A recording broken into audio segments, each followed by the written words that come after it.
Hey everybody, Brooks from Jack here. Welcome back to the channel. Today's video, we are showing you how to drive the Lexus LFA. I'm here at my dealership in Maryland, Magden Motors, and we got the 2012 Lexus LFA. This is powered by a V10 4.8 liter, about 560 horsepower. When this car came out, it was way ahead of its time, both in design, a crazy car from Lexus, and price, coming in at $450,000 to $500,000 for this car.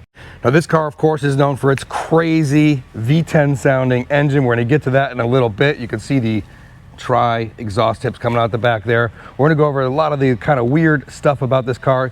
It is not that intuitive to drive, as I'll show you. It's got a single clutch transmission with 6 gears, and it's a little weird to drive. I'm gonna go through all the little features of the car, take it out for a drive, and let you hear the amazing sounds this V10 makes. First up, check out what we got from 2012. We got carbon ceramic brakes and a really cool kind of graphite finished wheels here. These are 20 inches in the front and in the back. Come around to the back, there's a little hatch that opens up back here where you can access the battery and some of the other components. On the back, you got the big kind of honeycomb grills. You know, honestly, when this car came out, I wasn't such a fan. I was like, man, that's a lot of money for like 550 horsepower or so. But these days, these things are going for big money. First up, check out the really cool carbon fiber key that we got here. There's a tiny little keyhole right here. There is a little remote to remotely unlock and lock the doors. So we hit that, that unlocks the doors. To get in the car, there's a little handle on the inside that you push down, and that where opens the car. You can check out the interior on this car. We got a beige and red spec, quite unique. We got leather seats. This car's got about 4,000 miles on it. All right, so hopping into the car, we'll go ahead and shut the door. You can see we got some nice carbon fiber everywhere in this car, actually. Carbon fiber on the doors, a little bit on the dash down here, and on over here as well. And to start the car, you have the key. There's a little keyhole right back there. Again, with carbon fiber on it. You turn that on. That boots up your display. Typical Lexus display from the day. You can see the graphics are pretty familiar if you had that car back then. It is not a touchscreen. It's got a little mouse control right here. As you can see, as I move and just slide around, you get some kind of mouse control. You can also move it all the way around, or you could just slide your finger on the top. So that's how you access the screen. Now, if you want to check out the engine, you go down here. There's a handle you pull right there. That'll let us to see the 4.8 liter V10 engine under the hood.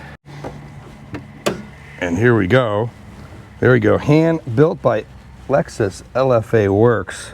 This thing's just mint. Now this was obviously a lot of carbon fiber in this car. You actually have a hood prop which you have to put down. They give you this really wicked carbon fiber hood prop which snaps on right here, comes out of your hand, and then you got to kind of search around for where to put it. I finally figured it out. There's a little hole right here that you pop in here, and then there's a little aluminum looking holder down here where we put the hood prop down here and then up there. So now we can check out the engine bay of the LFA. Look at this, nicely weaved carbon fiber all up here, and then the V10 engine. This thing's just mint. Here's some, looks like some vents from the top that go down, and I have no idea what that's for. But right here you got another carbon fiber inlaid strut bar, and there you go, that's the engine. All right, and this, if you want to open up the rear hatch right here, down underneath here, there's a small button with the gas fuel filler tank is a rear hatch button. We'll press that, and now we can open up the rear hatch. So as we open up here, this one does have gas struts, so you can open it up and don't need a hood prop. So compartment opens here, you got the battery charger, looks like some custom LFA luggage and some tools. But yeah, so for back then, zero storage in the LFA. There is a short little luggage shelf down here in the back, if you can see that, to store maybe a couple bags, but you would lose your visibility at the back.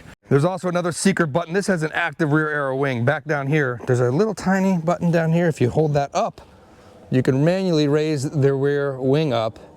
And of course, this goes up and down as you're driving. You can see it behind you when you're driving. It's pretty wicked.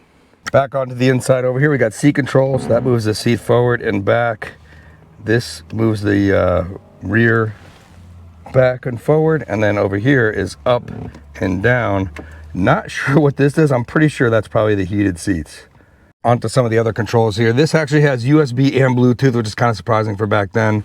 These are your climate controls for plus and minus on each side.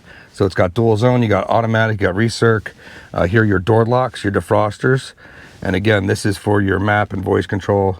So you basically click here and then you can move around the interface. It's actually, this is not bad to use. I find it easier to use than some of the new Mercedes stuff that you always want to hit the touchscreen, but you have to use this mouse thing. This is actually not bad to use. To roll down the windows, they're not labeled, but here are your window buttons.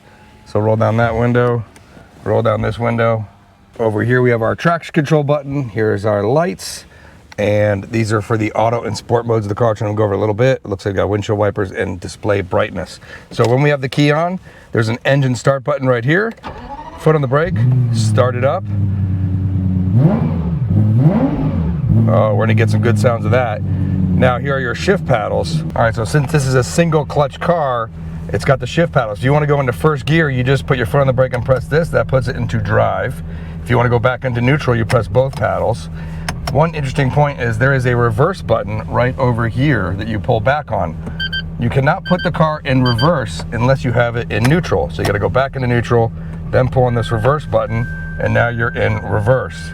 Subsequently, if you cannot go into drive from reverse either, you first have to put the car in neutral by clicking both paddles, then go into drive. So that's a little, takes some getting used to. So when you're going and doing a 3-point turn, you're like neutral, reverse, go back, and then back into neutral, hit it again, and then back into drive. So we're gonna put it back into neutral so we don't roll. I don't even see where there's a parking brake here. All right, so now that we've got the car on, here is your selector. You can press in here, that goes into automatic mode. You can also turn this up into sport, and you can see the display changes. And then if you scroll down, it goes into wet mode. So wet mode, we got normal, and then we got sport. Now, something also cool here is this button here selects some of the things over here. This is something I did not know. If you press the right button, this is an analog gauge. You can't touch it, but it moves back and forth. So it's actually motorized to reveal all the settings over here that you can do. So you got rev indicator, status, lap timer, brightness, and then some of your other settings here for all the different things. I'm not gonna go with that. You can actually change the needle color, which is kind of cool. You got blue, red. I'm gonna leave it on red. Back up. When you back out of the menu, the display moves back over. That's pretty cool. Reminds me of kind of the McLaren's 720s where the display flips up and down. So motorized display units back in 2012, pretty cool. Since I can't find the parking brake, I'm just gonna put it in first gear and go ahead and turn the key. And I believe that'll keep the car from rolling away. All right, now we're gonna start up the V10. This is one of the best sounding V10s ever. Let's hear this thing rev. Engine start. Engine start. So guess what? You cannot start it unless it's in neutral. So we will put it in neutral. Now we can start it up.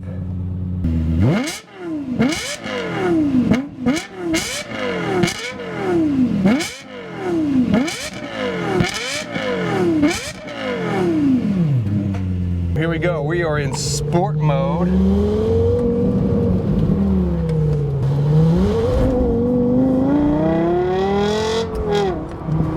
Shifting is typical single clutch, kind of sits for a little bit and then moves. Kind of feels like, honestly, an Aventador, right? So when you shift, it kind of has to disengage and re-engage.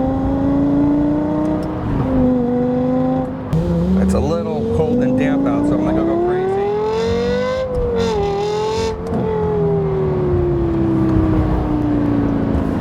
I gotta say, I'm definitely a fan of this car. It's pretty cool to drive. Wow.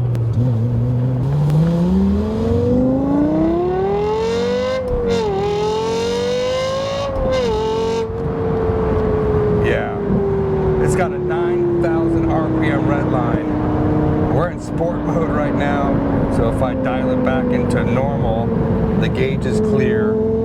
It's just a different look to the gauges. Of course, we can move that back and forth.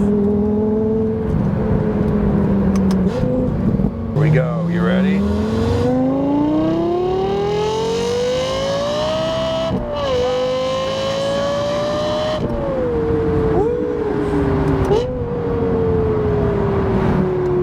pretty new tires. We got Pilot Cup, we got Pilot Sports on this car. This car also has an active rear wing in the back. I just saw it pop up. I'm not sure. I forgot it had that. Not sure what settings are available to make that go up and down.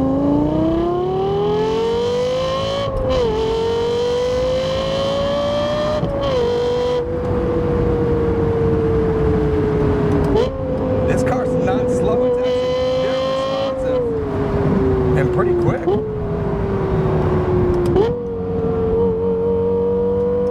All right, here we go. What it's like to drive an LFA first person view.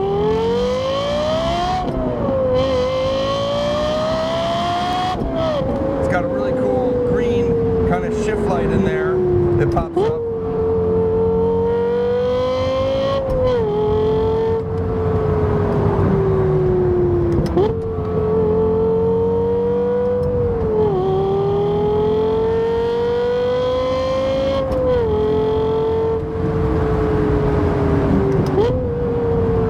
This car just screams.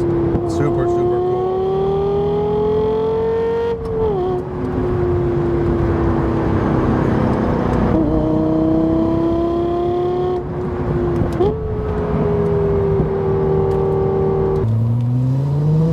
Here's a little straightaway.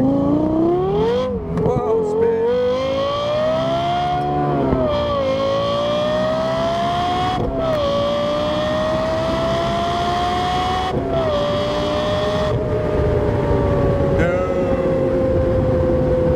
This thing's awesome.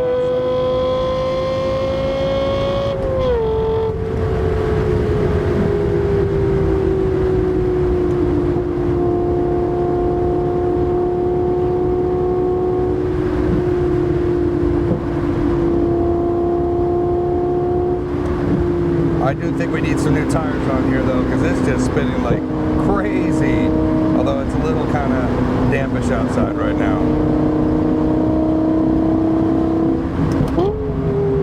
Here we go.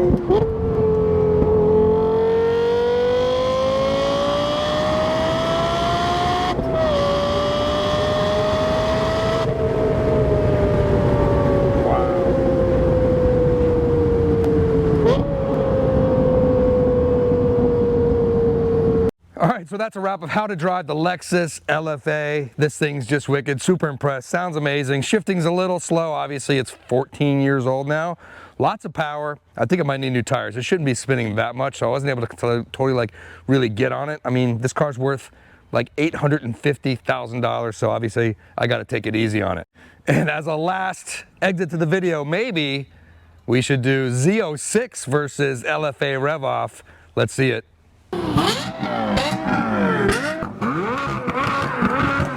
What sounds better, the Lexus LFA or the Corvette Z06? All right, we got the 4.8 liter V10 versus the 5.5 liter V8.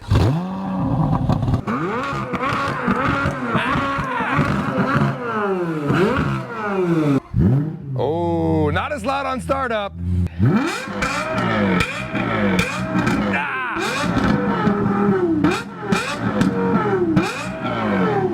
All right, so that's a wrap. As always, thanks for watching. If you enjoyed this video, hit the thumbs up. Helps the video on the channel. Check out Magden Motors of all the inventory we got here, and we will see you next video.